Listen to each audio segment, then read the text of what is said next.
When you're facing a chronic disease, it can feel like you have no control over your health. This disease does not dictate who I am. I have this fighter tenacity. I choose to live. It's my desire to live versus allow the disease to take over.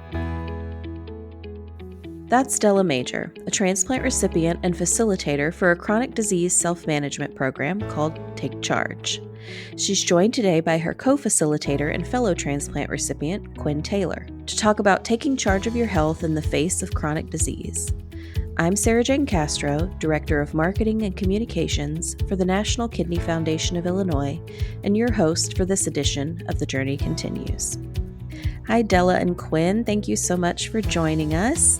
I want to hear about both of your stories. So, Della, I'll start with you. When were Yeah. you first diagnosed with kidney disease?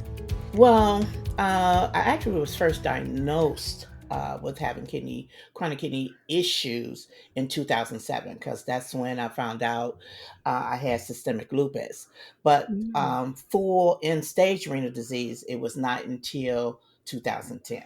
Okay, wow. So, when you got your lupus diagnosis, did they tell you we want to keep an eye on your kidneys? It was a combination of several things. It was not only just the kidneys, it was the heart. So, Mm. but the kidneys seem to have been the dominant organ that was affected by the lupus. And we definitely had to watch it because I had a crash and I was in the ER and a lot of things was breaking down and shutting down. Mm. And because of the lupus, my kidneys was failing and major issues that was going on. Yeah, sounds like it. So, how many years were you on dialysis?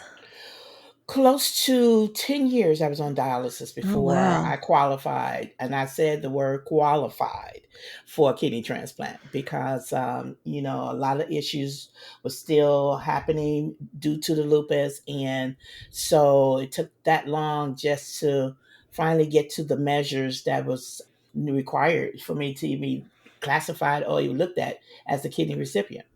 Wow. So it sounds like you had a lot to manage. How did you manage your life with dialysis and lupus and everything you had going on? Well, you said, how did I manage my life? I'm going to have to say, how am I managing my life? Because that situation is still going forth.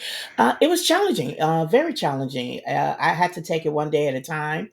I was more in the hospital than I was out of the hospital. Mm, It was hard being single as well, a lot of personal challenges. So it was because of my faith and my trust in God, and just really, I have this mentality that this disease does not dictate who I am. So mm. I have this fighter tenacity. So I choose to live, and it's my desire to live versus allow the disease to take over. Yeah, that's a wonderful way to look at it. I love that. Yeah. So you have received a kidney transplant, right? Yeah. Tell us about life now post transplant. Hey, my newborn day was August 18th, 2019. Oh, And it has been a journey, definitely. But at the same time, I wouldn't change it for the world. One of the things about receiving this transplant is the fact that it was a mind changing setting because I had to appreciate the gift of life that I was given. And it was just really so overwhelmingly just so overwhelming because I was like, I have this chance. And so I took it very personal to make sure that I honor this gift as long as I possibly can. And the fact that how I received it and waited so long. So it's just been great. Every day to me is a wonderful day. Every day I'm not in dialysis, it's a great day. So having this transplant, in spite of some of my issues, it still is a good day. well, congratulations. I love that. I can hear the excitement and positivity in your voice and how you're not taking this gift lightly. No, cannot. So, Quinn, I want to hear some about your story. I believe you have a family history of kidney disease, right? Yes, I do. I was away at school. My body just went completely out of whack. I had scabs on my legs from where my legs would swell up and my skin was tearing, along with Oh my other gosh. unfamiliar symptoms. I came home and I went to the doctor for something completely unrelated, and they took my labs. And they called back that evening and said, "You need to come to the hospital. because your kidneys are failing. And I Oh, always wow. say that was one of the most, if not the most defining moments in my life. And what most people didn't know is that dialysis had always been a part of my life. My father started dialysis before I was even born. So growing up, Wow. I knew what it was. It was always a part of life. My life didn't look like other kids. I remember when we were, I'm aging myself a bit, but in grammar school, they kind of teach you gender roles like mom stays at home, takes care of the kids, dad goes to work. And I would say, no, dad goes to dialysis and mom goes to work. Mhm. And Wow. they kind of had to have a talk. Well, Quinn, your life looks a little different than most kids. After that defining phone call, I went in for a kidney biopsy and found out I had what's called FSGS, focal segmental glomerulosclerosis, which is a rare kidney disease. From that point, we were able to determine, because I never had hypertension, I'm not diabetic, I've always been Mhm. healthy. They went back and looked at my family history. My dad, they told him his kidneys failed from hypertension. And as they look back, my granddad was on dialysis, and Oh, they thought wow. his was from heart problems. They looked back, my great grandmother was on dialysis. I have Oh my family, gosh. my dad's cousins, they're on dialysis now, and they all have FSGS. So back then, we didn't have the genetic testing that we do now. What a startling look at how family history can unfold with when you look back at so many generations and all the cousins who are affected. That's just incredible. So what did you know about kidney disease? I know you said you grew up with your dad being on dialysis. What did you know about kidney disease growing up? Was that something on your radar? Absolutely. I always applaud my dad because he was very intentional in making sure I understood what dialysis and kidney disease was. I can remember him taking me to the Museum of Science and Industry, and they had an exhibit about dialysis, and he walked me through it and explained it to me, so that I was Oh. always understanding of what it was he was going through. I can remember being a child and going to his dialysis center, so I knew what it looked like. I knew where dad was when he wasn't at home. He Mhm. educated me at home about it, why he didn't eat certain foods. The only thing he never explained to me was the fluid, restrictions. Right, But no, right. I knew about kidney disease. I can remember when I turned 16 and I wanted to give him a kidney. Mm. And at that point, I was too young. Mhm. For a long time, I wanted to be a doctor. I did nursing in high school so that I could become a doctor. And I wanted to be a nephrologist because, in my eyes, nephrologists were heroes because that was the person who kept my dad alive. I was very understanding of it, but I was very understanding as a caregiver or a family member or a support person. It gets really different when you become the patient. Yeah, yeah, I can imagine. So, what skills did you use to manage your health while you and your dad were both dealing with a kidney disease diagnosis? When I had to go on dialysis, at that point, my dad had had a transplant, and his transplant actually went out 10 years to the day. So we were dialyzing together at the same center, same doctor. The skills that I picked up from him, I would say that as time went on, he gave me skills because I don't care. People, nothing can really prepare you for that day. You walk in and sit in that chair, and you have to get the needles placed, and you have to have a first treatment. Mhm. As much as it's still a surreal moment. It's just a lot to take in. So as time went on, he gave me skills. When I would cramp, he taught me about, pushing my feet into the ground or drinking a little Mm, Gatorade. If my blood pressure was low, he taught me about having a little cola to help bring it back up. So as time cutting fluid and how to last through the whole treatment and why it was so important. So these things he did give me as I was becoming a empowered patient. mhm. He would give me this education so that I understood the process and that it helped me to be an active member of my care team. So it sounds like having a sort of mentor was really helpful for you as you were Absolutely. going through. Yeah.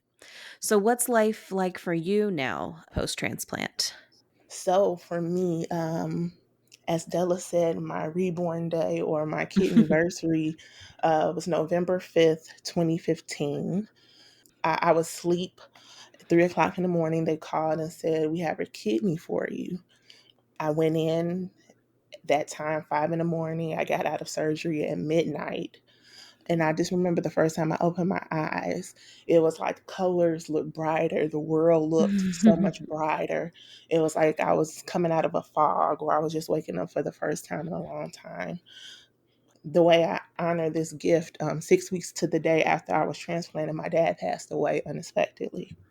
Everything worked out because I always say my kidney saved my life in two ways.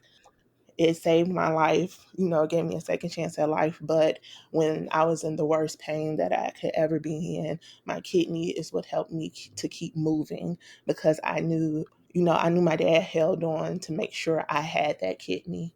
And then Mm. once he saw that I was okay and I had my kidney, he felt the peace to, go to his heavenly home. So here it is, 6 years later. My kidney is doing fantastic. I named my kidney, most people name their kidney. I named mine Thriller because sometimes people get what I call, sleepy kidneys. And Uh-huh. fortunately, my kidney started working right there on the operating table. So I came out of surgery with what we call the liquid gold urine starting already. And it's been fantastic ever since. Every day is a day to be grateful for something. Yeah, wonderful. Oh my gosh, I just love that perspective, and congratulations on your transplant. And I'm sorry that it was like a bittersweet time of losing your dad and getting this like second rebirth through the transplant. I want to talk to you both about Take Charge. So, Della and Quinn are both facilitators for Take Charge. I'd love for you to tell us about what that program is. Quinn, I don't know if you want to start or myself. Well, basically, this is a program that really was developed by like Stanford University, an organization that really, that I guess NKFI had collaborated with. And what we do is pretty much is trying to provide some skills and tools to people who's living with like long-term health problems, to try to help them, to encourage them about taking charge of their life so they can live a more healthier life. And in our regards, we're dealing, of course, kidney health. And Mhm. so one of the good things that I loved about the program, it allows me to not only engage with other individuals, but then at the same time to empower and encourage, and at the same just really help them and talk about some of the tools that collectively they can do and use to try to live their life more healthier, the best life that they can. The one thing that I really love about the Take Charge program is that we give patients practical skills that they can use every day. And we give them Yeah. opportunities to utilize these skills in everyday settings so that they get more Yes. comfortable with it. I think specifically, we give them an opportunity to practice speaking up to their healthcare providers. The more you practice it, the more that it becomes normalized for you. And so when you go to talk to your healthcare provider, you have that confidence to speak up. I love the practical skill of action planning. Every Hmm. week you come in with a goal to meet for the week, and it gives you something to work towards. And when you reach that goal, whether it's exercising, whether it's eating right, whatever it may be, it gives you the confidence to continue setting goals and bigger goals for yourself, knowing that you can attain them. Yeah, that's fantastic. It sounds like a great way to learn how to advocate for yourself and how to see some real progress when you've got those Yes, smaller milestones to meet. exactly. So, who can participate in this program? If you have chronic, the one for the, I know that NKF program is specific to kidney patients. So if you have chronic kidney disease, if you're in stages 1 through 4, if you're on dialysis, and even if you're a transplant patient, Transplant. there's something in here for you to empower you, to educate you, and to help you to live your healthiest life, your best life. It's open to, if you're trying to learn anything with managing your kidney disease wherever you are, we invite you to come join us because we have something to give to you. Fantastic. So, why is this program, do you think, so important for people living with kidney disease specifically? Well, I know from my when I actually started this journey, just even going through the training, it definitely gave me the sense of control, a sense of empowerment. And it helped me to be able to identify a lot of things that I did not know in the beginning, but it also made a connection for me in a sense that there's other individuals out there that can relate. And together there are tools that can help me live this life, that I can, even though I have chronic kidney disease, even though I'm a transplant recipient, or even if it's a situation I was on dialysis, I can still live. I can live a healthy, the best life that I possibly can while going through this. And one of the things that I enjoyed about this, it really gives that a sense of empowerment. It gives the education behind it. And then at the same time, like Quinn said earlier, speak up. It allows you to be able to make a connection, not only with your healthcare team, your family, all of those stakeholders that's involved. And so I just think this program is really, really is touching a more broader sense. Yeah, it sounds like a great way to like really take charge, pardon the Yeah, pun, of your health. So, exactly. what kind of skills can participants expect to learn from this program, like practical everyday skills, aside from what you've already mentioned with the advocacy for yourself and the feeling of empowerment? What other skills can they expect to learn? Oh, they can learn about diet. They learn about how to read food labels, which is so Yes. important. How to identify how much potassium, how much phosphorus is in, servings so that they can keep count of things like that. They learn about exercising. You also learn about brainstorming. And I think Yes. Ah, brainstorming is such an effective skill to have because a lot of times when you go and come from appointments, you get so much information, you don't always know how to sort through it. So mhm. sometimes being able to sit and brainstorm and kind of go through it that way helps you to make more informed decisions. Hmm. Oh, that sounds so useful. Yeah. I had a doctor's appointment recently and I thought, well, I wish I'd written all this down because I know I'm not going to remember all the things they told me to do. And so that sounds like that's very useful skill to have when you're especially going to multiple appointments and trying to keep track of everything. Yeah. What skills or knowledge have you incorporated to your own lives since going through the program? That action planning for me. Oh my goodness. I plan my week. Before I did not plan. It's just I was a get up and go. And so now, setting an action plan and actually accomplishing the goal that I set. It's that seeing that mini win. And that's something I didn't do before. What about for you, Quinn? One of the things that we also cover is mental health things, such as how to manage anxiety, how to Mm, manage depression. And so I know that for a lot of patients, including myself, sometimes you go through things that leave you in a dark space.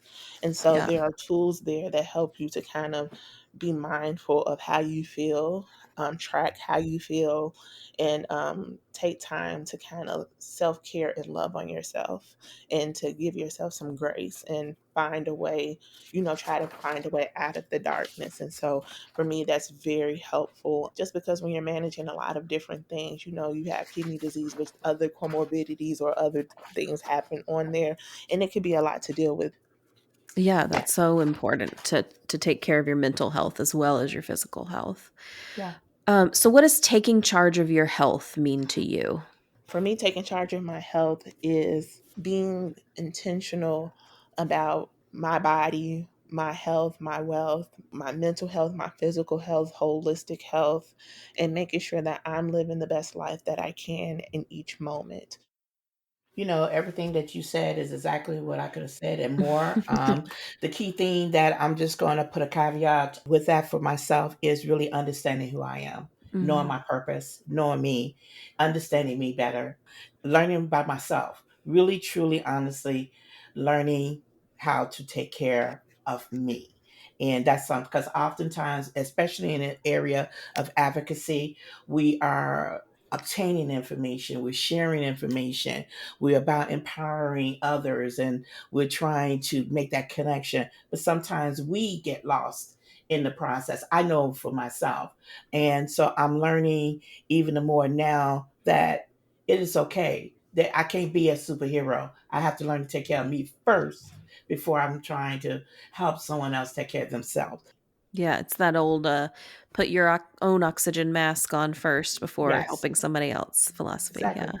Yep. So, what final words of wisdom or advice do you have for somebody living with a chronic disease who might feel hopeless or overwhelmed?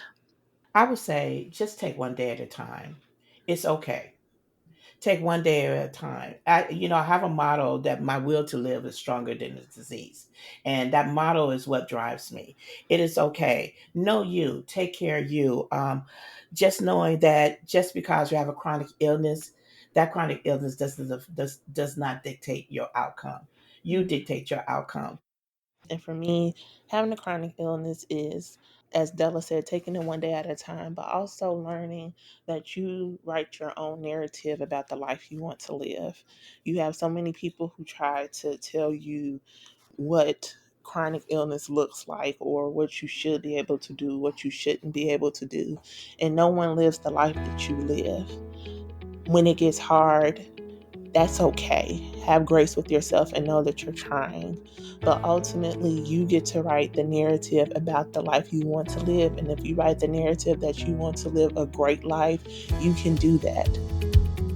Wow, that's wonderful advice. Thank you both. Thanks to our guests, Della Major and Quin Taylor, for sharing their journeys with us today. If you're ready to take charge of your own health, join us for the free virtual Take Charge program. Visit the National Kidney Foundation of Illinois website at nkfi.org to learn more. I'm Sarah Jane Castro, and this is The Journey Continues. Prevention is a key part of our mission at NKFI. That's why at the end of each episode, Dr. Melissa Prest offers a health or nutrition tip. Here's today's health tip about exercise and physical activity. Everyone can benefit from moving their bodies daily. 30 to 60 minutes a day of some form of activity is recommended for its health benefits. Exercise has been shown to help with weight management and combat health conditions and diseases like heart disease, high blood pressure, strokes, diabetes, arthritis, depression, and anxiety. Exercise can increase your energy level, promote better sleep, and can actually be fun. Your exercise routine should include a variety of movement that gets your heart rate up and encourages you to use your muscles. Flexibility is also important so that you can move your joints through a full range of motion. Walking, jogging, jumping rope, climbing stairs, hiking, riding a bike, swimming, and rowing are exercises that get your heart pumping. Lifting weights or using exercise bands can be a great way to strengthen your muscles. And yoga or Tai Chi movements are great at increasing your flexibility. Whenever starting an exercise program, talk with your healthcare provider to discuss which types of exercises are most appropriate for you. Start slow and gradually increase your time and intensity. While 30 to 60 minutes a day is the recommendation, start where you can. Maybe it's 10 minutes a day, and continue to work until you get to the goal of 30 to 60 minutes. Always pay attention and listen to your body. If you feel dizzy, faint, or ill, stop exercising and follow up with your provider. With today's health tip, I'm Melissa Prest, a registered dietitian nutritionist and the foundation dietitian for the National Kidney Foundation of Illinois. The Journey Continues is brought to you by the National Kidney Foundation of Illinois and sponsored by Donate Life Illinois. To learn more about kidney disease and living donation, visit www.nkfi.org. To register to become an eye, tissue, and organ donor, visit lifegoeson.com. If you enjoyed what you heard today, please subscribe to and leave a review for The Journey Continues in Apple Podcasts or wherever you like to listen. This podcast is produced by Rivet. To hear more great podcasts, visit rivet360.com.